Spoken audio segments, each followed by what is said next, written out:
Que le Seigneur soit loué. Voilà notre espérance. Il a fait des promesses et il est un Dieu qui ne ment point. Nous nous levons pour lire la parole de Dieu.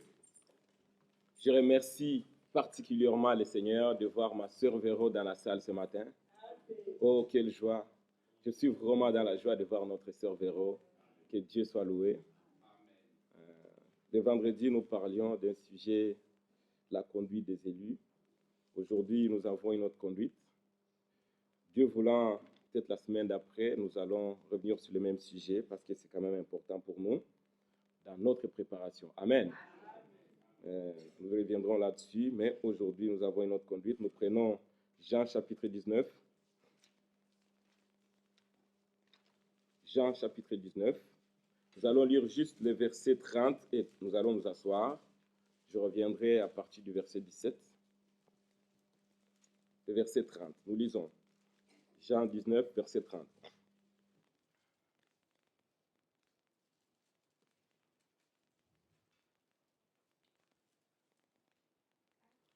Quand Jésus eut pris le vinaigre, il dit, « Tout est accompli. » Et baissant la tête, il rendit l'esprit. Amen. Amen. Dieu notre Père, en lisant cette écriture, nous avons les larmes qui coulent dans nos yeux. Tu as demandé de l'eau parce que tu avais soif. Mais on a trouvé bon de te donner du vinaigre à la place. Mais c'est là, tout était accompli. Amen. Combien nous te disons merci ce matin. Merci Seigneur de nous avoir délivrés. Amen. Merci pour l'œuvre de Golgotha. Amen. Nous te rendons de multiples actions de grâce Seigneur ce matin. Venant dans ta présence, nous remettre entre tes mains. Tu ne peux pas réunir un peuple comme ça et manquer quoi donner. Nous avons la foi que ce matin, tu nous visiteras. Amen. Nous avons la foi que ce matin, tu nous parleras. Amen. Et que, Seigneur, tes bénédictions seront déversées en abondance en ces lieux. Amen. Surtout pour notre préparation, amen, parce que tu viens bientôt. Amen. Bénis ton peuple, Seigneur, amen, à travers le monde entier. Amen. Bénis ton peuple ici à Bruxelles. Amen. Au nom de Jésus-Christ. Amen. Amen. Nous pouvons nous asseoir. Nous reprenons la lecture à partir du verset 17. Verset 17, nous lisons. Jésus, portant sa croix, arriva au lieu du crâne qui se nommait en hébreu Golgotha. C'est là qu'il fit crucifier et deux autres avec lui, un de chaque côté et Jésus au milieu. Pilate fit une inscription qu'il plaça sur la croix et qui était ainsi concis. Jésus de Nazareth, roi des Juifs. Amen. Beaucoup de Juifs lirent cette inscription parce que le lieu où Jésus fut crucifié était près de la ville. Elle était en hébreu, en grec et en latin. Les principaux sacrificateurs des Juifs dirent à Pilate, « N'écris pas, roi des Juifs, mais écris qu'il a dit, « Je suis le roi des Juifs. » Pilate répondit, « Ce que j'écris, je l'ai écrit. » Amen.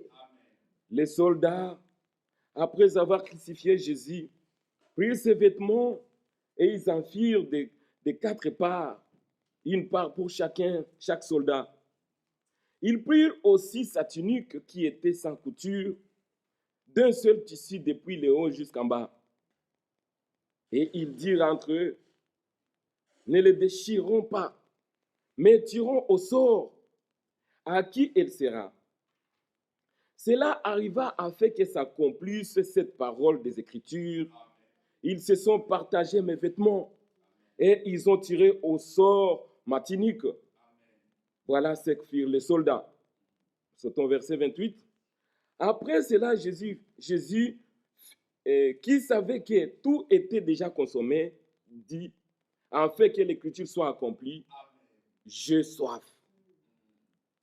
Il y avait là un vase de vinaigre. Les soldats, en remplir une éponge et l'ayant fixé à une branche d'hysope, ils l'approchèrent de sa bouche. Quand Jésus y prit le vinaigre, il dit, « Tout est accompli. » Et baissa la tête, il expira. Que le Seigneur soit loué. Frères et sœurs, en lisant cette écriture, je pense que chacun de nous ce matin peut sentir la tristesse. La tristesse de quelqu'un qui a porté la croix et qui ne la méritait pas. La Bible nous dit, nous venons de lire ici, Jésus porta sa croix. Il a porté sa croix, frère. Pensez à ce qu'il a senti à Gethsemane. Sentez cette douleur qu'il a portée. Sentez, mettez-vous à la place de quelqu'un qui n'a rien fait de mal et qu'on fait porter une croix. Je pense à ces moments où la mère de Jésus, Marie, a vu Jésus porter la croix. Vous êtes des mères dans cette salle. Votre fils a 33 ans. On lui fait porter une lourde croix. N'ayant rien fait. Toi, mère, qu'est-ce que tu ressens? Jésus a regardé Marie. Il n'a pas dit mère. Il a dit femme. Parce qu'il était à côté du disciple que Jésus aimait. Il dit à Marie, femme, voici ton fils. Il retourne les yeux vers les disciples qu'il aimait. Il dit, fils, voici ta mère. Bien-aimés frères, à ce moment, il portait une croix. À ce moment, on crachait sur lui. À ce moment, on l'insultait. Il portait une croix. Et Pilate a dit plein de fois, je ne vois de mal, rien de mal dans cet homme, qui puisse faire qu'il soit livré. Et c'est vrai, il n'y avait rien de mal en lui, qu'il fasse qu'il soit livré. Mais il a porté la croix. Il a enduré cette souffrance. Mais dans tout ça, frère, il n'a pas abandonné. Dans tout ça, il n'a pas dit, ce n'est pas mon problème. Il a porté cette croix. Souvenez-vous, à Gethsemane, quand ces douleurs pouvaient s'emparer de lui, où il pouvait dire, non pas ma volonté, mais ta volonté. Parce qu'il devait accomplir la volonté du Père. Il a accepté de porter cette croix. Je pense que le plus important pour nous, ce matin, que chacun réalise l'importance de cette croix. Ce n'est pas seulement en parler. Il y a des gens dans cette salle qui peut-être ont cru au message depuis les années 70. Et ils ont entendu ces choses depuis. Mais est-ce que c'est ce qui est important? L'important, c'est de comprendre l'importance de la croix. Amen. Frères et sœurs, il a porté la croix et cette croix était lourde. Il a porté, il a fait des pas difficiles portant la croix. Regardez bien, mes frères et sœurs, même les soldats, ils se sont partagés ses habits. Mais regardez, pour que la parole, l'écriture s'accomplisse, ils arrivent à la tunique. La tunique qui n'avait pas de couture. Un seul tissu. Ils se sont dit, non, celle-ci, on ne peut pas la partager. Tout ça parce qu'il fallait que l'écriture s'accomplisse. Vous pouvez le lire dans les psaumes. Ils se partagèrent mes vêtements. Et ils tirèrent au sort ma tunique. Cela est écrit dans Psaume, je crois, Psaume 6, le verset 4. Ils se partagèrent mes vêtements. Tout ça devait s'accomplir. Et ce matin, nous lisons et nous parlons de cette écriture. Tout était accompli. Amen. Tout est accompli, frères et sœurs. Nous ne sommes plus redevables de rien. Amen. Tout est accompli. Amen. Nous ne sommes plus esclaves. Amen. Lisons Ésaïe. Ésaïe 35. Ésaïe 53, pardon. 53. Ésaïe 53, nous lisons.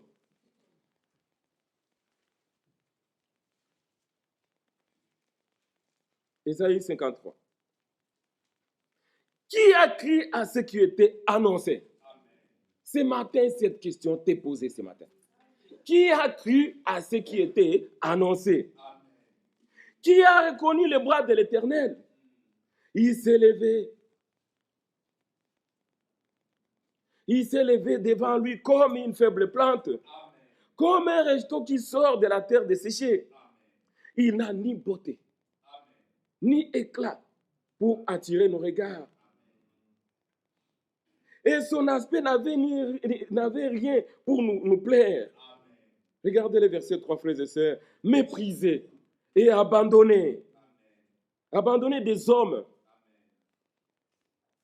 Homme de douleur, habitué à la souffrance, semblable à celui dont on tourne le visage. Nous l'avons dédaigné.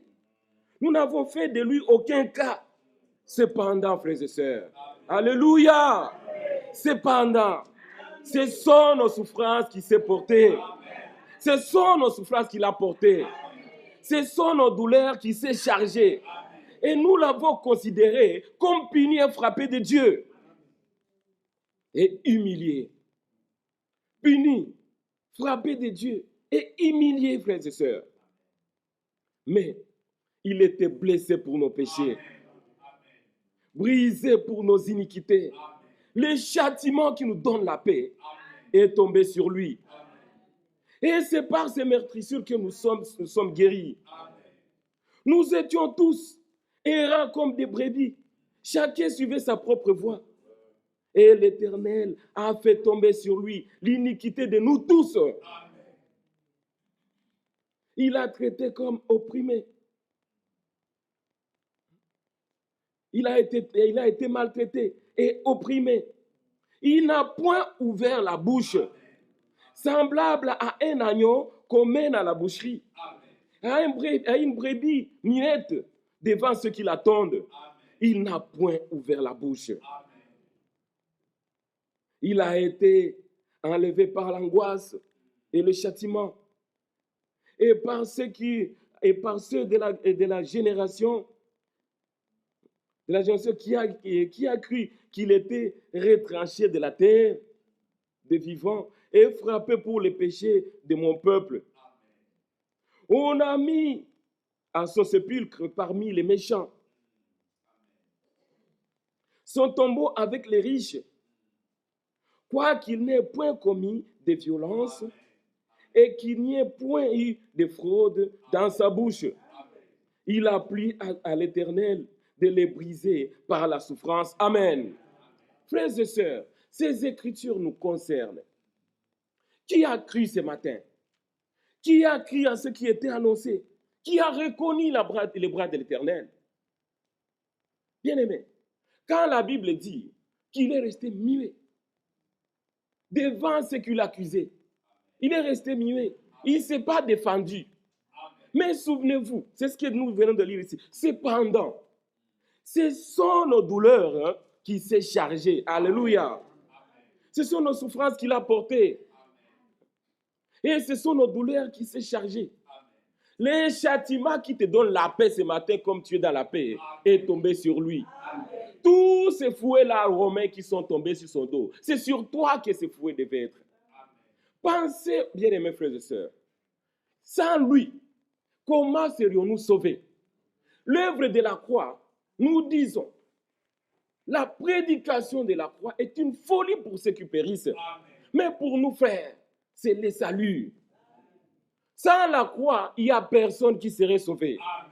Si nous comprenons l'importance de la croix, bien-aimés frères, nous allons vivre différent. Amen. Il y a quelqu'un qui a pris ta place. Amen. Aux États-Unis, jusqu'à présent, il y a cette loi de mettre les gens sur la chaise électrique. Pensez à l'homme qui se reste dans ce couloir de la mort, qui est condamné, qui est censé mourir ce jour-là. Et il y a quelqu'un qui prend sa place. Ce jour-là, le peuple a choisi. Ils ont choisi Barabbas. Lisons ça, retournons dans Jean 18. Jean 18, on ne sera pas long aujourd'hui. J'aimerais bien que chacun de nous réalise l'importance de la croix et qu'il prie le Seigneur. Amen. Amen. Jean 18. Jean 18. Prenons le verset 38. Pilate lui dit, Jean 18, le verset 38. Pilate lui dit,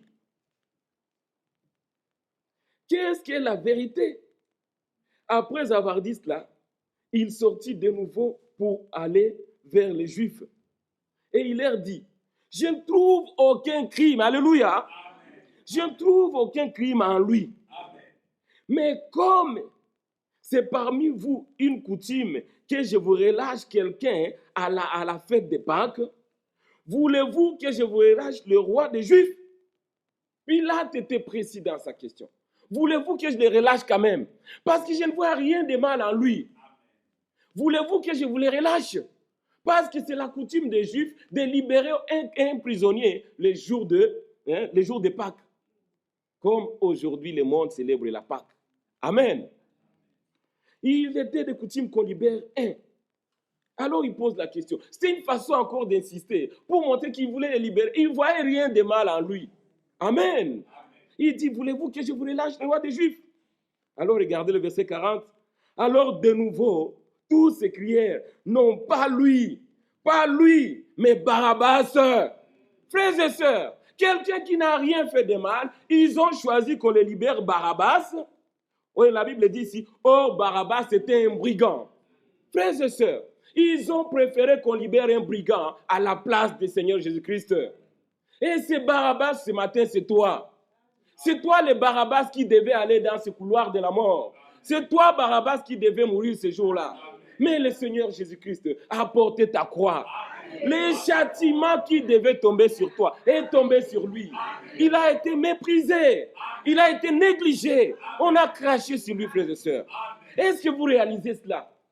Qui de nous tous à 30 ans, je dis bien 30, 33 ans, il va accepter qu'on enlève les habits, qu'il marche nu? Qui de nous tous ici? Mais lui, on a pris ses vêtements. Ils se sont partagés ses vêtements parce qu'on l'a laissé nu. Bien-aimés frères et sœurs, tout cela, il a porté pour tes péchés, pour tes iniquités. Le châtiment qui te donne la paix est tombé sur lui. Frères et sœurs, comment puis-je rester indifférent devant quelqu'un comme ça? Quelqu'un qui a pris ma place. Moi, je devais être condamné comme Barabbas. Barabbas était destiné à mourir ce jour-là. Il devait mourir, il était déjà condamné. Mais la question était posée aux Juifs, comme la question t'est posée aujourd'hui. Seras-tu comme Pilate qui a posé cette question? Voulez-vous que je vous libère le roi des Juifs? Regardez jusqu'où ils étaient vraiment, ils étaient contre lui. Je ne vais pas dire méchants. Frère, il leur dit, je ne vois rien de mal à cet homme. Ils ont dit, d'ailleurs, quand il a écrit roi des Juifs, sur l'écriteau, roi des Juifs, ils ont même dit ça, on ne supporte pas. On ne supporte pas ça. Écrit celui qui dit qu'il est roi des Juifs. Bien-aimés frères, regardez jusqu'où allait cet acharnement. Et tout ça pour que toi et moi soyons délivrés. Tout ça pour que toi et moi soyons sauvés. Pour que nous ne soyons plus ces hommes et ces femmes qui devaient mourir. Frères et sœurs, ils disent, n'écris pas roi des Juifs. Écris, il dit qu'il est roi des Juifs. Quel acharnement! Quel acharnement! Mes frères et sœurs, Pilate répondit, j'ai écrit et j'ai écrit, c'est tout. Je ne veux plus changer. Mais est-ce que cela a changé leur position? Qu'il soit crucifié. Ils prièrent encore qu'il soit crucifié. Bien-aimés frères, cet évangile, si elle ne te touche pas, pose-toi la question. Ne dis pas, je suis prédestiné. Non! Qu'est-ce que cela signifie pour toi? La mort de Jésus-Christ, qu'est-ce qu'elle signifie pour toi? Si tu es arrivé à Golgotha et tu as vu Jésus crucifié et tu t'es mis à sa place, nu, entre ciel et terre, tu ne vas pas retourner boire l'alcool. Tu ne vas pas retourner vers les femmes. Tu ne vas pas retourner vers des hommes. Tu verras tout ça comme de la boue. Alléluia! Nous sommes délivrés, frères et sœurs. Soyons des hommes et des femmes reconnaissants pour l'œuvre accomplie à Golgotha. Ils ont dit, crucifie-les. Pendant que Pilate dit encore, je ne vois rien de mal. Il revient, il pose, ils viennent maintenant faire juste une formulation de quelque chose que Pilate ne peut pas supporter. Il a dit, il est le roi des Juifs. Le Seigneur Jésus-Christ, on lui a posé toutes les questions, il resta muet. Il n'a répondu rien. Mais regardez, frères et sœurs, notre frère nous a prêché ici, frère Kabanza, il dit, dans des couples, il avait donné l'exemple de deux couples. Il y a un couple où chacun a raison. Et il y a un couple où chacun a tort. Frères et sœurs, pourquoi ne vous laissez pas dépouiller? Et chaque fois, tu as tort. Tu n'acceptes et tu as raison. Tu n'acceptes jamais que tu as tort. Mais le Seigneur Jésus-Christ, on l'a accusé de tout. Il entendait, il ne disait pas mot. Il est resté silencieux. Bien-aimé.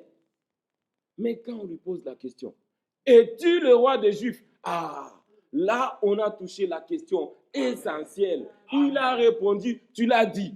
Je le suis. Alléluia. Il est notre roi. Au moins cette question, il ne pouvait pas ne pas répondre. Parce qu'il était notre roi. Amen. Frères et sœurs, il est notre roi. C'est lui qui nous a délivrés de la mort. Regardez, on dit, il lui pose la question, es-tu le roi des Juifs? Il dit, tu le dis, je le suis. Au moins pour ça, il ne pouvait pas refuser. Il ne pouvait pas refuser parce qu'il est notre roi, frère. Il est notre roi. Là, les Hébreux, maintenant, ils ont trouvé une bonne formulation pour l'accuser. Il dit qu'il est le roi des Juifs. Il est le roi des Juifs. Alors il dit, Pilate, il se lave les mains. Il dit, prenez, faites ce que vous voulez. Mais ils l'ont traîné. Ils l'ont amené jusqu'à Golgotha, au lieu appelé lieu du crâne. À Golgotha, frères et sœurs, on l'a amené. Il n'a rien fait de mal. Pour tes péchés, pour tes iniquités, on l'a conduit jusqu'à Golgotha.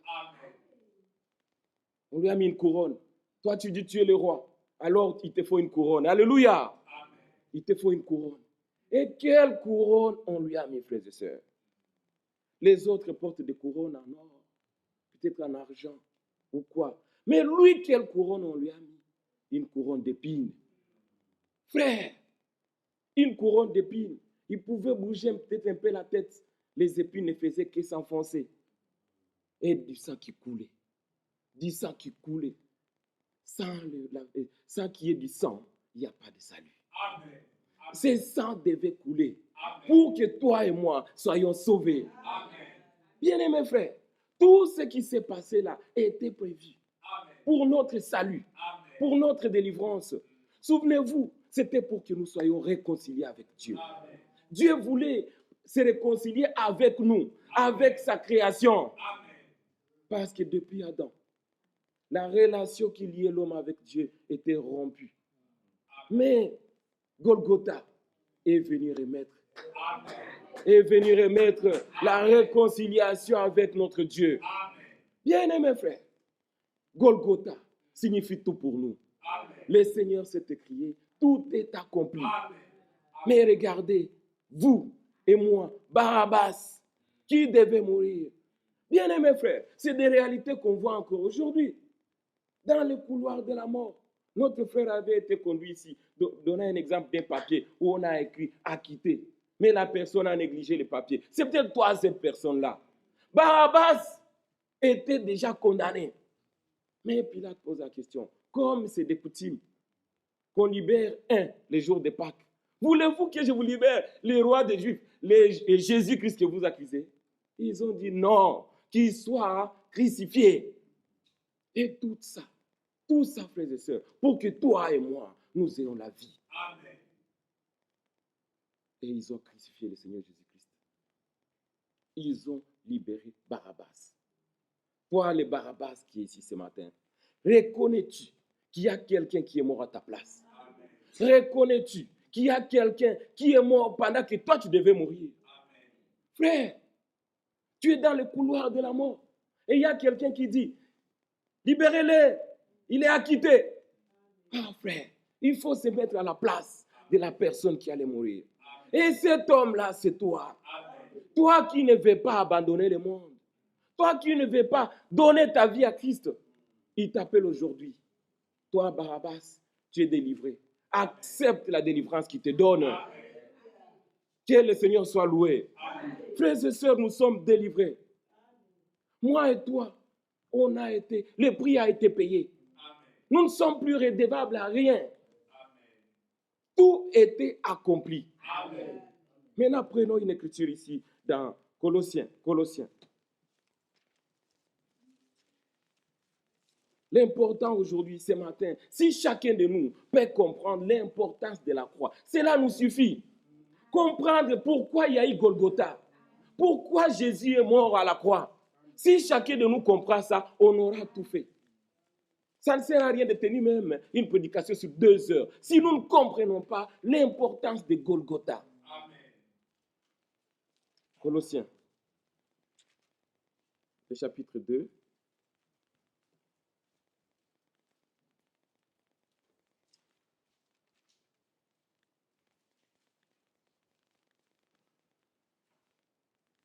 Oui, le verset 13.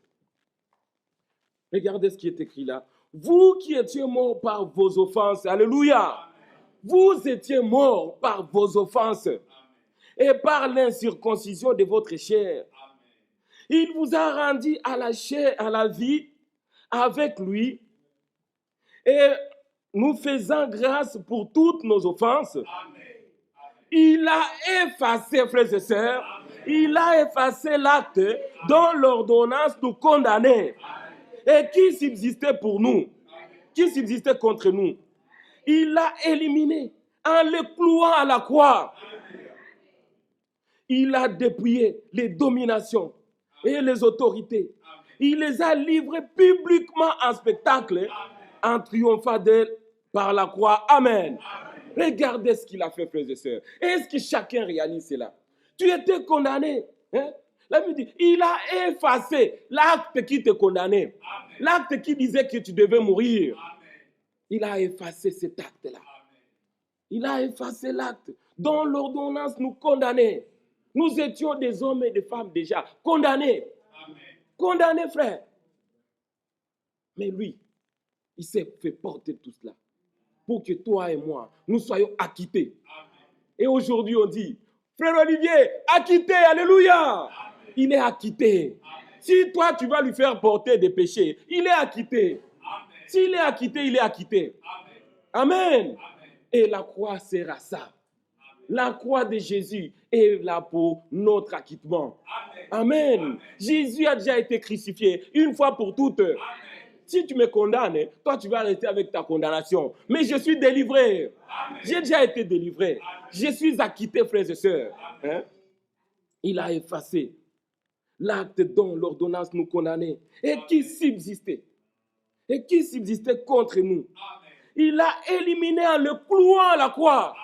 Tout ça s'est passé à la croix. Amen. Voilà pourquoi la croix pour nous est très importante. Amen. C'est tout pour nous. Il faut comprendre l'importance de la croix. Pourquoi il est monté à la croix? Pas seulement en parler, mais l'importance de la croix. Pourquoi il y a eu Golgotha? Il y a eu Golgotha à cause de Frère Dieudonné. C'est à cause de Dieudonné qu'il y a eu Golgotha. Alors Jésus est mort pour Frère Emmanuel.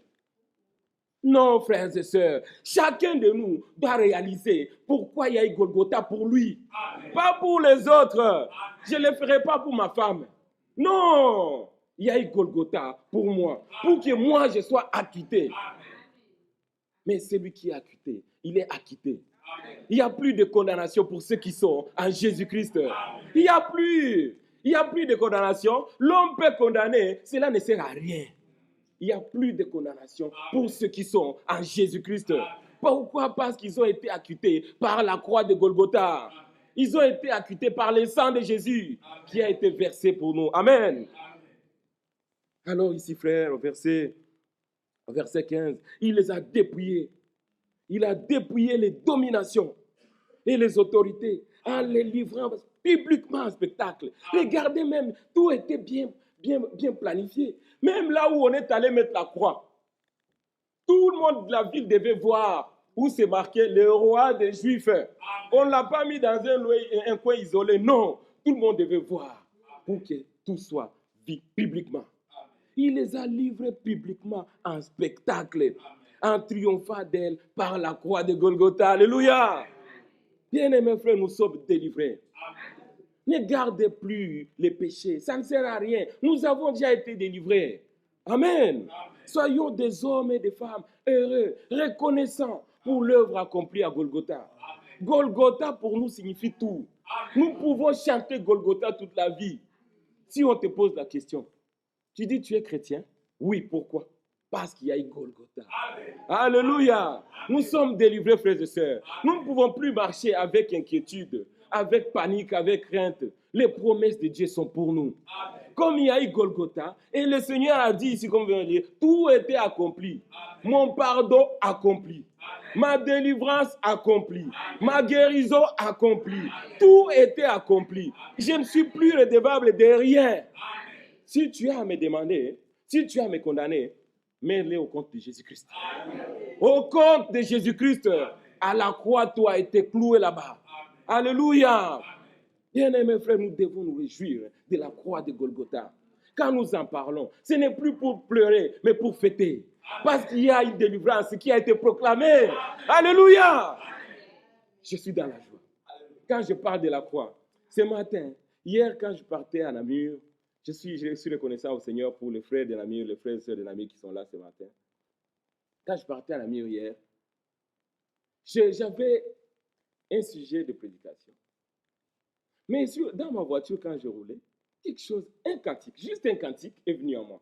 Et j'ai senti la peser fort en moi. Je me suis dit, est-ce que je chante ce cantique avant de commencer la prédication à Namur? Mais Dieu, qui est le chef d'œuvre, alléluia, le frère qui a conduit les cantiques, frère Jean-Pierre, le dernier cantique qu'il a chanté pour m'introduire en chair, c'est celui-là. Tout a changé, toute ma prédication a changé. Je n'ai plus rien parlé que de la croix, alléluia. Et ce matin, j'ai dit, je ne parle que de la croix. La croix de Jésus, même si je le répète 1000 fois, frère, c'est là ma délivrance. Si vous ne voulez pas, moi je suis délivré. Moi je suis sauvé. Je n'ai plus de péché. Alléluia. Parce que souvenez-vous, le péché c'est l'incrédulité. Et l'incrédulité a été écrasée à la croix.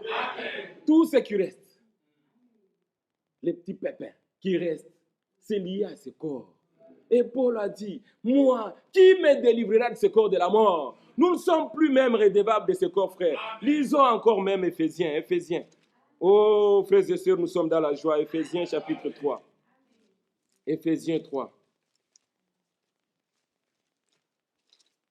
Éphésiens 3.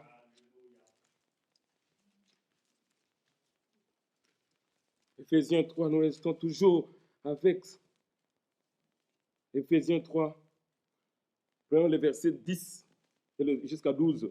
C'est pourquoi les dominations et les autorités dans les lieux célestes connaissent aujourd'hui, alléluia, connaissent aujourd'hui par l'Église la sagesse infiniment variée de Dieu. Selon le dessein éternel qu'il a mis en exécution par Jésus-Christ notre Seigneur. En lui, nous avons la foi, alléluia. Nous commençons par la chose essentielle. Sans la foi, il est impossible de lui être agréable. Tout ça, frère, c'est la foi. Nous devons croire sans discuter, sans se poser la question, mais qu'est-ce qui s'est passé? Non, nous avons la foi. Amen. En triomphant par la foi en lui. En lui, nous avons par la foi la liberté de nous approcher de Dieu avec confiance. Voilà ce qu'encore la croix nous a amené. Nous pouvons nous approcher de Dieu avec confiance. Souvenez-vous, avant la croix, on ne pouvait même pas entrer dans les lieux saints.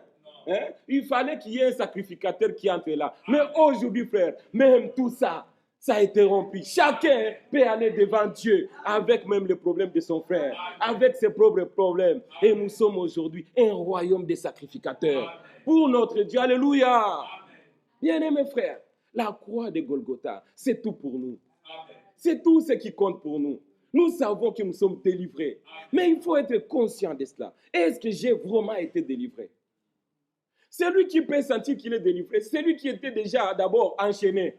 Parce que si tu n'étais pas condamné, tu ne vas pas sentir l'importance de la délivrance.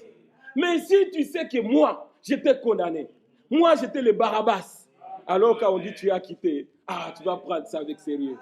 Tu vas trouver que c'était important. La délivrance valait quelque chose pour toi. Mais si tu te justifies, mais si tu penses que tu n'étais pas important pour toi, nous te disons ce matin, il n'y a point de juste, pas même un seul. Tout homme né de la femme est né pécheur.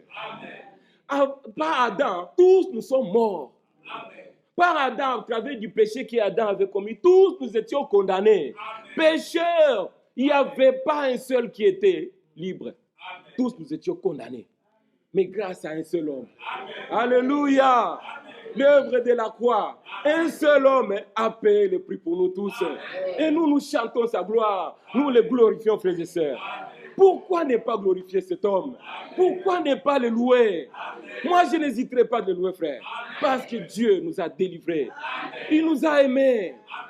Et il a manifesté son amour par le sacrifice suprême de son Fils unique. Oh, comme Dieu a tant aimé le monde, qu'il a donné son Fils unique, afin que quiconque croit. Voilà pourquoi tu devais faire quelque chose. Quiconque croit, qu'il ne périsse point, mais qu'il ait la vie éternelle. Il ne force personne.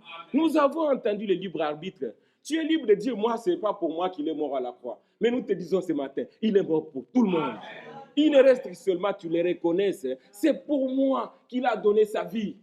Alléluia. Bien-aimés frères, soyons reconnaissants.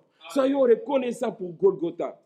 Oh, cette foi était transmise une seule fois pour toutes à la croix. Alléluia. Quand nous disons que la foi a été transmise une fois pour toutes, et c'est à travers Golgotha. C'est là que la foi est venue. Si tu n'as pas la foi à l'œuvre de Golgotha, tu crois en quoi alors? C'est l'œuvre de Golgotha par laquelle nous sommes sauvés. Alléluia. Cette foi, nous la proclamerons. Lisons encore ici, frère, dans Romains 8. Romains 8, nous avons dit, on ne sera pas long aujourd'hui. L'importance, que chacun comprenne l'importance de Golgotha, frères et sœurs. Celui qui a compris l'importance de Golgotha, il ne va pas se mettre à critiquer. Amen. Qui es-tu pour critiquer ton frère?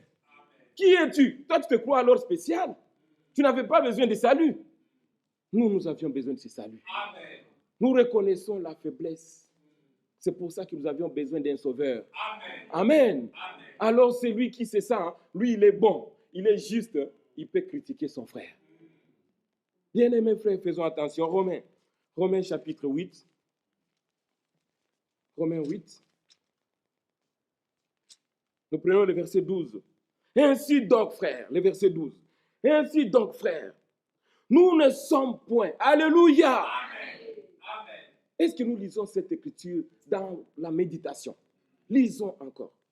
Ainsi donc, frères, nous ne sommes point redevables à la chair. Hein? Alléluia. Amen. Nous ne sommes pas redevables à la chair hein, pour vivre selon la chair. Amen. Si vous vivez selon la chair, vous mourrez. Amen. Mais si par l'esprit, vous faites mourir les actions du corps, vous vivrez. Amen. Car tous ceux qui sont conduits par l'Esprit de Dieu sont fils de Dieu. Amen. Amen. Nous sommes délivrés, frères. Nous ne sommes plus redevables à la chair. La chair a des sentiments qui sont contraires aux sentiments de nos corps. Notre esprit ou notre cœur ne veut pas quelque chose, mais le corps veut quelque chose. Mais nous disons à ce corps, tu seras assujetti. Parce que je suis plus redevable à toi. Amen. Je ne vais pas vivre selon la chair. Amen. La chair a ses convoitises, mais l'esprit en a autre. Amen. Amen. Mais nous ne sommes plus redevables à la chair pour vivre selon la chair. Amen. Et la chair, c'est quoi? Les débauches, les adultères, les mensonges, les convoitises. Tout ça, ce sont les œuvres de la chair. Mais gloire soit rendue à Dieu. Nous ne sommes plus redevables à la chair. Amen. Alléluia. Parce que la chair, tous les œuvres de la chair ont été cloués à la croix. Amen. Amen. Bien-aimés frères, nous sommes délivrés. Nous sommes un peuple délivré. Et nous chantons la gloire de Dieu. Si nous chantons la gloire de Dieu, c'est en reconnaissance de ce qu'il a fait pour nous. Quand j'ai senti des bien-aimés qui passent ici devant. J'ai un cantique pour la gloire de Dieu. J'ai un cantique pour la gloire de Dieu. Il le mérite. Ce n'est pas un cadeau gratuit. Il le mérite, frères et sœurs. Il n'y a personne d'entre nous qui pouvait monter à la croix pour l'autre. Non. Même pas pour ta femme. Le frère, dernièrement, frère Bola a été conduit ici parlant de la mort. Que même ta femme, quand elle meurt, c'est fini. Ton amour s'arrête là. Amen. C'est la réalité. Même si je t'aime tellement, quand tu meurs, quand on te met dans le sépulcre, je ne dirai jamais je vais entrer avec lui parce que je l'aimais beaucoup. Vraiment, moi j'entre avec lui, je ne vais pas le laisser partir tout seul. Non, notre amour s'arrête là. Mais Dieu, lui qui t'a aimé, il t'a promis, même si ce corps est détruit, il a promis. Il a promis quelque chose, frères et sœurs. Un corps glorifié. Alléluia. Et ce jour-là, au son de la trompette de Dieu, même les morts en Christ ressusciteront. Alléluia. L'important, c'est de mourir dans le Seigneur. Errer le mort dans le Seigneur, car ils verront la gloire de Dieu. Mes frères et sœurs, sachez bien que si vous vous gardez incrédule ce matin, la Bible dit, même tout œil les verra. Même ceux qui l'ont percé. Toi qui résistes, nous te disons ce matin, répands-toi. Mais si tu résistes, tu le verras un jour. Peut-être tu ne le verras plus comme un agneau, tu le verras comme un lion de la tribu de Juda. Frère, faisons attention. Dieu nous a accordé sa grâce. Le temps de la grâce va prendre fin. Le temps de la grâce qui a commencé avec la croix va s'arrêter avec l'avènement du Seigneur. Amen. Quand le Seigneur viendra chercher l'épouse, fini la grâce. C'est fini la grâce. Et sachez-le bien, Dieu use de grâce envers nous. Pour qu'aucun de nous ne périsse, mais que tous parvenions à la repentance. Si ce matin, quelque chose est dans ton cœur, débarrasse-toi de ces choses. Dis à ton cœur ce matin, je suis délivré. Je ne suis plus redevable à toi, le corps qui m'envoie fumer, qui m'envoie mentir, qui m'envoie faire ceci ou cela. Je ne suis plus redevable, je suis délivré. Et cette délivrance, elle est totale, frères et sœurs. Elle commence de la tête aux orteils. Dieu n'est pas venu sauver que la tête et il a laissé les bras pour mettre les ongles, ou il a laissé les jambes, je ne sais pas tout ça. Non, tout était délivré dès la tête aux orteils. Ce que Dieu veut, c'est votre sanctification. Et la sanctification englobe l'homme tout entier. Le corps, l'âme et l'esprit. Alléluia. C'est ça la sanctification. Oh, en reconnaissance à ce que le Seigneur a fait pour nous. Bien-aimés frères, nous nous sanctifions. Nous nous sanctifions. Amen. Et cela passe par notre vie de prière. La prière, frère. Un enfant de Dieu. Frère Branham pouvait dire, le vrai de vrai, aimez-lui. Le vrai de vrai, il lit sa Bible chaque jour et parle au Seigneur. Mais quand tu sens que tu as un poids pour prier, pose-toi la question. Pose-toi la question. Qu'est-ce qui me retient? Pourquoi je n'y arrive pas? Suis-je vraiment délivré?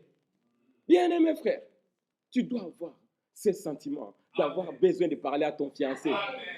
Regardez une fille fiancée, frère. Quand elle reçoit une lettre, frère Michel a dit ça une fois ici. Si il avait parlé, mais je crois que c'était l'exemple de frère Motis. Il envoie la lettre à la sœur Hortense. Et cette lettre tombe entre les mains, je ne sais pas, de sœur Bibi. Sœur Bibi va lire la lettre, il va dire, je ne comprends rien. Je ne comprends rien. Et c'est vrai. Mais si cette lettre tombe entre les mains de la sœur Hortense, oh là là, qu'est-ce qu'il dit? Allez, ouvre. Peut-être même, je me souviens à l'époque, il y avait des mamans qui ne savaient pas lire. Aujourd'hui, c'est rare qu'on trouve quelqu'un qui ne sait pas lire. Mais à l'époque, il y avait des mamans qui ne savaient pas lire. Quand elle a une lettre, elle appelle les petits quartiers. Viens, lis pour moi, lis pour moi. Quand on lui dit cette lettre est venue de ton mari, écoutez frère, les cœurs vibrent. Les cœurs vibrent. On va lui lire la lettre. Et il a dit ceci, il a dit cela. Peut-être même la personne qui a fait des livres peut dire même de ce qui n'est pas vrai. Mais lui, parce qu'il a confiance dans l'homme qui a envoyé la lettre, alléluia, il se sent réjoui. Amen.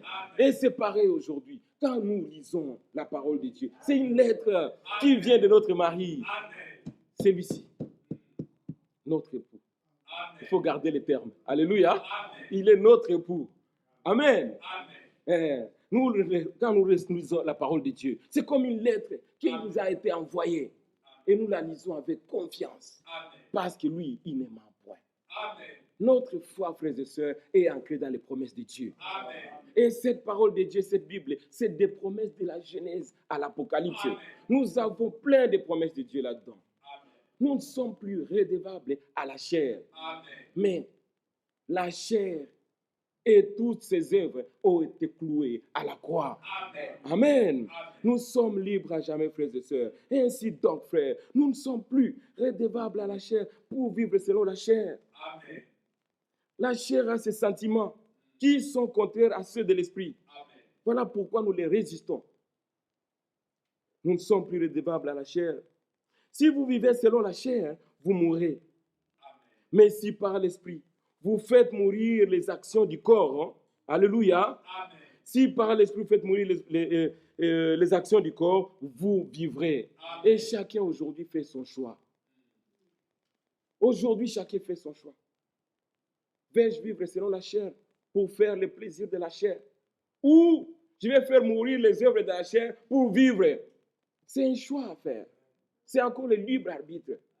Pourquoi Dieu ne force personne? Il te laisse choisir tout seul. Je crois dans non, je n'ai pas pris la brochure christianisme traditionnelle où le frère Franck dit, Dieu ne force personne. Mais quand il t'offre l'offre de la grâce, à toi de l'accepter ou de le refuser. Et quand tu refuses l'offre de la grâce, tu dis à Dieu, tu n'as pas raison. Et tu donnes raison à Satan. Amen. Et le frère dit, il ne peut supporter ça. Dieu ne peut supporter ça. C'est comme une gifle. Tu lui dis que Golgotha n'a signifié rien pour moi. Bien-aimé frère, ça ce serait trop dangereux. Voilà pourquoi nous vous disons ce matin. Nous disons en insistant, il n'y a plus de condamnation pour ceux qui sont en Jésus-Christ. Amen. Mais encore frère, parce que Dieu ne fait exception de personne. Amen.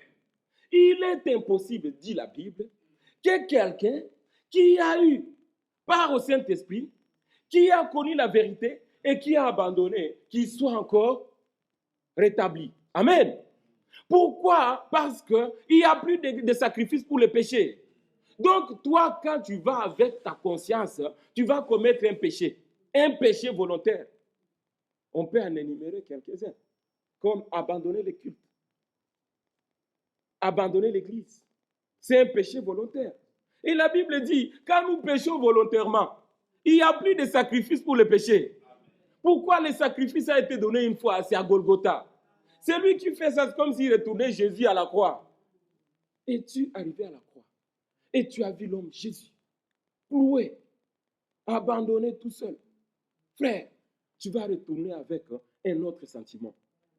Tu ne vas plus donner raison à Satan. Et quand tu refuses de croire, tu refuses de donner ta vie à Christ, tu donnes raison à Satan. Amen. Voilà pourquoi, frères et sœurs, pour nous, Golgotha signifie beaucoup. C'est notre délivrance. Nous allons vers la fin déjà. Nous lisons l'écriture dans 1 Corinthiens. 1 Corinthiens. Après, nous prendrons le temps pour la prière, frères et sœurs. Ce n'est pas pour rien que je préfère finir avant. C'est pour que nous puissions prier. On peut continuer la prédication. Mais l'important, c'est de comprendre pourquoi Golgotha. Pourquoi? Chacun pour ce qui lui concerne. Pourquoi Golgotha? 1 Corinthiens. 1 Corinthiens, chapitre 15.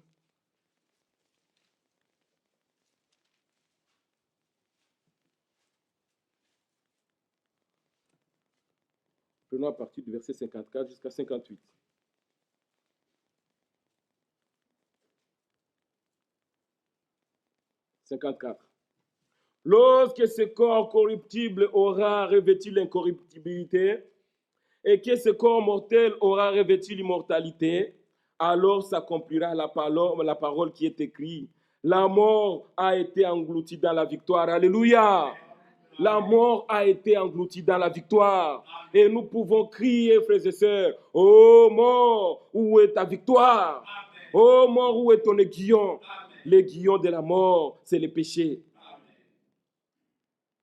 Et la puissance du péché, c'est la loi. Mais grâce soit rendue à Dieu, qui nous a donné la victoire par notre Seigneur Jésus-Christ.